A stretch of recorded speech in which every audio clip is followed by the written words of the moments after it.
তো এর আজকে আমি এখন অনেকদিন পর আবার নিয়ে চলে এসেছি একটা নিউ ট্রাভেলিং ব্লগ নিয়ে। আমি এখন চললাম হচ্ছে একটা ছোট্ট ফ্যামিলি ট্রিপে, তো অবশ্যই ভিডিওতে জুড়ে থাকো যে আমি কোথায় চললাম সেটা দেখার। আচ্ছা দেখো, ফ্যামিলি বলে কিন্তু বলে দিতে হচ্ছে আমাদের একদম পুরো ফুল ফ্যামিলি ট্রিপ, তাই কিন্তু একটা বড় সড় টাইপের একটা উইঙ্গার গাড়ি করা হয়েছে। তো দুপুরবেলার টাইমে কিন্তু আর আমি এখন ঝটপট রেডি হয়ে গেছে, হালকা হালকা বৃষ্টিও পড়ছে। বাকি আমি যতটা এক্সাইটেড, আমার ফ্যামিলি মেম্বার্সরাও সবাই খুবই এক্সাইটেড। আর এখন আমাদের ট্রিপ স্টার্ট হয়ে গেল। তো এই ট্রিপটা আমাদের স্টার্ট করেছিলাম হচ্ছে বোলপুর মুলুক, ইভেন বাহিরি রাস্তা দিয়ে একদম সোজা। আর হ্যাঁ, অনেক দূরে কিন্তু যেতে হবে, তাই কিন্তু আর ফার্স্ট হোল্ড করলাম হচ্ছে এখানে একটা পেট্রোল পাম্পে কিছুটার মধ্যে পেট্রোল ভরি নেওয়ার জন্য। ব্যাস, তারপর আমরা কিন্তু বেশিক্ষণ লেট না করে এখন ঝটপট আমরা বেরিয়ে পড়লাম হচ্ছে আমাদের এখন ফাইনাল ডেস্টিনেশনের দিকে। আর হ্যাঁ, রাস্তার কিন্তু আর ভিউর ব্যাপারে একদমই কিছু বলার নেই, কারণ চারিদিকে একদম পুরো একটা হালকা বৃষ্টি ভেজা ওয়েদার ছিল। ইভেন তার উপর ন্যাচারাল বিউটির তো আর কোনো কথাই হবে না। এভাবেই কিন্তু রাস্তাতে যেতে যেতে অবশ্য আমাদের ডেস্টিনেশন যেতে গেলে বেশ কয়েকটা টোল প্লাজা পড়বে। তো ওখানে ফার্স্ট টোল প্লাজাতে কিন্তু 60 রুপিসের একটা টিকিট কাটিয়ে আবার বেরিয়ে পড়লাম। আমাদের ডেস্টিনেশন কিন্তু এখন হাফ ওয়ের উপরে হয়ে গেছে কমপ্লিট, তাই কিন্তু এখানে অবশ্যই একটু চা ব্রেকের জন্য অবশ্য দাঁড়াতেই হবে। অলমোস্ট কিন্তু পুরো রাস্তায় বৃষ্টি পড়ছে, তাই এখন অব্দি বৃষ্টি পড়ছে বলে এখন আমি ছাতা নিয়ে এখন রাস্তা ক্রস করছি।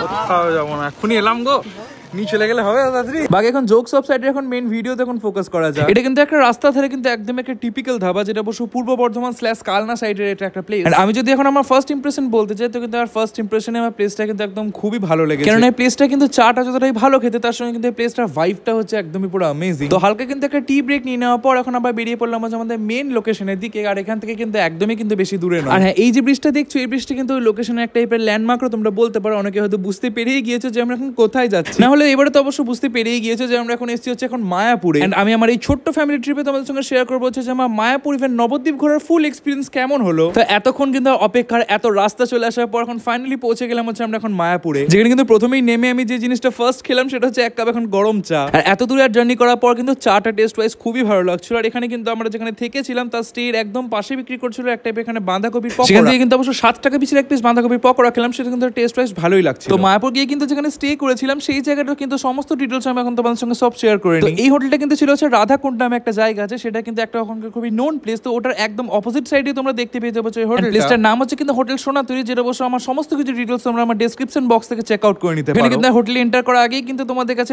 1 নাইট এখন পুরো ফুল চার্জেস নিয়ে নেওয়া হবে। তখন সেটা পে করে দেওয়ার পর আমরা এখন চলে যাচ্ছি হচ্ছে আমাদের রুমে। আমরা অবশ্য রুম বুক করেছিলাম হচ্ছে একদম পুরো সেকেন্ড ফ্লোরে ব্যালকনি সাইডে। দেখো, ফার্স্ট ইমপ্রেশনে কিন্তু আমার এখানে খুবই ভালো লেগেছে, কারণ এখানকার মেইনটেনেন্স আমার খুব ভালো লাগলো। সবথেকে বেস্ট ব্যাপার হচ্ছে এই হোটেলের একদম পুরো ক্লিননেসটা। আর এই প্লেসে কিন্তু অবশ্য রুম সার্ভিস আর সবথেকে বড় কথা হচ্ছে ফ্রি ওয়াইফাই ইভেন প্রোভাইড করে দেওয়া হয়। এন্ড যদি তোমরা কখনো মায়াপুর আসো, তো আমার রেকমেন্ডেশনে কিন্তু এই হোটেলটা তোমরা একবার অবশ্য ট্রাই করতেই পারো। আচ্ছা, রুমের মধ্যে ছিল কিন্তু হচ্ছে 2টো করে বেড, যেখানে অবশ্য একটা ট্রিপল বেড ইভেন হচ্ছে ডুয়াল বেডও ছিল। আর এটা হচ্ছে চারিদিকে রুমের কিছু লুকস এর অবশ্য খুবই ক্লিন। বাকি কিন্তু রুমটা একদম পুরো খুব বড়ই ছিল। এবার তার থেকে বড় কথা হচ্ছে আর বাথরুমটা খুব ভালো ছিল, যেখানে বাথরুমে গিজার ইভেন রুমে আর ফুললি কিন্তু এসিরও ব্যবস্থা ছিল। এন্ড সবথেকে মেইন অ্যাট্রাকশন হচ্ছে এই রুমের এখানকার ব্যালকনিটাও কিন্তু বেশ অনেকটাই বড় সড়ো ছিল। আর সবথেকে বড় কথা হচ্ছে এই ব্যালকনির সামনে একটা এত সুন্দর একটা ভিউ তোমরা এনজয় করতে করতে অবশ্য টাইম কাটাতেই পারো। আমি কিন্তু এখন হোটেল রুমে থেকে টাইমটা না নষ্ট করে ঝটপট করে এখন ফ্রেশ হয়ে বেরিয়ে পড়লাম এখানকার মার্কেট একটু ঘোরার জন্য। আর আমার যদি কথা বলতে হয়, তো আমি কিন্তু লাস্ট কিন্তু 6 বছর আগে এসেছিলাম যে মায়াপুরে। 6 বছর পরে মায়াপুরের ডেভেলপমেন্ট দেখে কিন্তু আমি একদম পুরো অবাকই হয়ে গেলাম, কারণ এখানে কিন্তু রাস্তার দুপাশে কিন্তু ছোট ছোট অনেক টাইপের শপ নিয়ে এই পুরো মার্কেটটা একদম পুরো এখানে রেডি। পুজোর জিনিস থেকে ইভেন জামা কাপড় অনেক টাইপের কিন্তু সামগ্রী তোমরা এখানে সবকিছুই মোটামুটি পেয়ে যাবে। আমি এখন ফোকাস করি হচ্ছে এখানকার ফুড এক্সপ্লোরের দিকে, যেখানে কিন্তু প্রথমে আমি কিন্তু মায়াপুরে এখানকার অবশ্য ফুচকা ট্রাই করার জন্য চলে এলাম। ফুচকার মশলাতে কিন্তু কোনো টাইপের পেঁয়াজ ব্যবহার করা হয় না, তার বদলে কিন্তু এখানে বাদাম ভাজা ব্যবহার করা হয়। আর টেস্ট ওয়াইজ তো কিছু বলারই নেই, খুবই কিন্তু টেস্টি খেতে হয়েছিল ফুচকাটা। এন্ড মায়াপুরের রাস্তাগুলোতে কিন্তু আরেকটা জিনিস খুবই পপুলার, সেখানকার হচ্ছে এক টাইপের ঘুগনি দেওয়া চাট। এন্ড এই জিনিসটা থেকে কিন্তু আমার প্রথম থেকে একদম পুরো অ্যাটেনশন গ্র্যাব হচ্ছিল। তাই কিন্তু আমি এখানে অর্ডার করে দিলাম হচ্ছে 20 টাকা প্লেট এখানকার ঘুগনি চাট, যেটা কিন্তু চাট কম একটু স্পেশাল ভাবে সাজানো, একটু ঘুগনি আর একটু বেশি মনে হচ্ছিল। বাট কিন্তু আর টেস্ট ওয়াইজ কিন্তু এটা খেতে বেশ ভালোই ছিল। এন্ড নেক্সট কিন্তু আমি অর্ডার দিয়েছিলাম হচ্ছে পাপড়ি চাট, ওখানকার সেম শপ থেকে। আর এখানকার পাপড়ি চাটটা কিন্তু আমাদের এখানকার থেকে একটু অন্য টাইপ। এটা কিন্তু প্রাইস নিয়েছিল 50 রুপিস, বাট কিন্তু আর এখানে যেভাবে প্রেজেন্ট করে দিয়েছিল সেটাই হচ্ছে আসল ব্যাপার। এখানে মিষ্টি চাটনিটা কিন্তু আলাদা লেভেলের একদম পুরো টেস্টি খেতে ছিল। বাকি আমি এখন খাওয়া দাওয়া সব কমপ্লিট করে নেওয়ার পর এখন চলে এসেছিলাম হচ্ছে এখানে মায়াপুরের রাতের মন্দিরটা একটু দর্শন করে নেওয়ার জন্য। মন্দিরে কিন্তু বাইরে এরিয়াতে তোমরা কিন্তু জুতো, ফোন, পার্স সমস্ত কিছু ইউজ করতে পারো, বাট ভেতরে যখন তোমরা চলে যাবে তখন সেগুলো কিন্তু একদমই ইউজ করা যাবে না। এন্ড ফার্স্টে কিন্তু ভেতরে ঢুকে আর যেটা আমার অ্যাটেনশন গ্র্যাব করলো সেটা হচ্ছে একদম পুরো বিউটিফুল পাড়ায় চারিদিকে মন্দির, ইভেন চারিদিকে লাইটিংস। মন্দির খোলার কিন্তু টাইমিংসটা একদমই আলাদা। তোমরা এই চার্টে কিন্তু সমস্ত কিছু টাইমিং এখন সব দেখে নিতে পারো। এন্ড তোমরা এখন যে ছোট ছোট সেলস গুলো দেখছো, এগুলোতে কিন্তু ওখানকার মায়াপুর মন্দিরে কিন্তু ভোগের জন্য তোমরা আগের দিন রাত থেকে হোক বা নেক্সট দিন সকাল থেকে হোক তোমরা কিন্তু কুপন কেটে রেখে দিতে পারো। আর প্রত্যেক সেলগুলোতে কিন্তু আলাদা আলাদা জায়গায় একদম পুরো কুপন কেটে ভোগ খাওয়ানো হয়ে থাকে। এন্ড প্রত্যেকটা জায়গায় কিন্তু একদম পুরো আলাদা আলাদা সেকশন ওয়াইজ ডিভাইড করা থাকে। আর আমি নেক্সট দিনে কি ট্রাই করলাম সেটা অবশ্যই দেখার জন্য নেক্সট ভিডিও অবশ্যই নেক্সট পার্ট আসতে চলে। এন্ড এখানে যে অবশ্যই তোমরা ইয়েলো কালারের বাউন্ডারিটা দেখছো আর এক সাইডে দেখছো ইয়েলো কালারের বিল্ডিংস গুলো আছে, তো এখানে বাউন্ডারির ভিতরে কিন্তু যেতে গেলে ওটা হচ্ছে মেইন মন্দির এরিয়া, আর বাকিটা বাইরে কিন্তু পার্ক থেকে শুরু করে অনেক কিছু আছে, একটা হিউজ জায়গা, সেটা অবশ্যই তোমাদেরকে আমি এখনই ট্যুর দিতে চললাম। এন্ড এটা হচ্ছে এখনকার মায়াপুরের মেইন মন্দিরটা, যেটা অবশ্য খুবই বিউটিফুল লাগছিল আমি বাইরে থেকে লাইটিং গুলো দেখে। আর এই মেইন মন্দিরে কিন্তু ঢোকার জন্য তোমাদেরকে পার্স, মোবাইল ফোন, ইভেন যে কোনো টাইপের ইলেকট্রনিক্স হোক সমস্ত কিছু জমা করে একদম ভেতরে ঢুকতে হবে। আর মন্দিরের কম্পাউন্ডটা যেমন প্রথমেই বললাম অনেকটা বড়, তো এখানে চারিদিকে কিন্তু অনেক টাইপের রেস্টুরেন্টস, ইভেন ফুড স্টল থেকে শুরু করে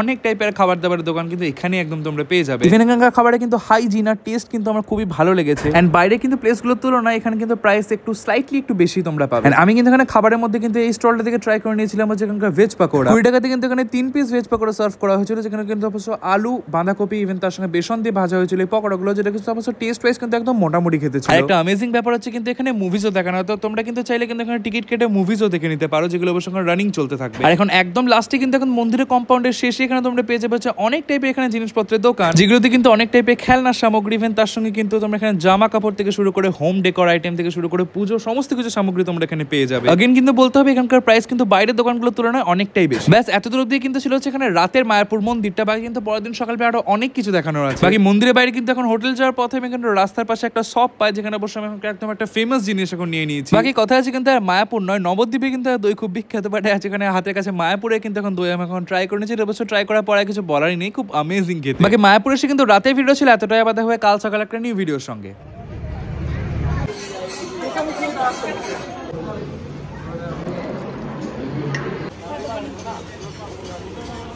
একসাথে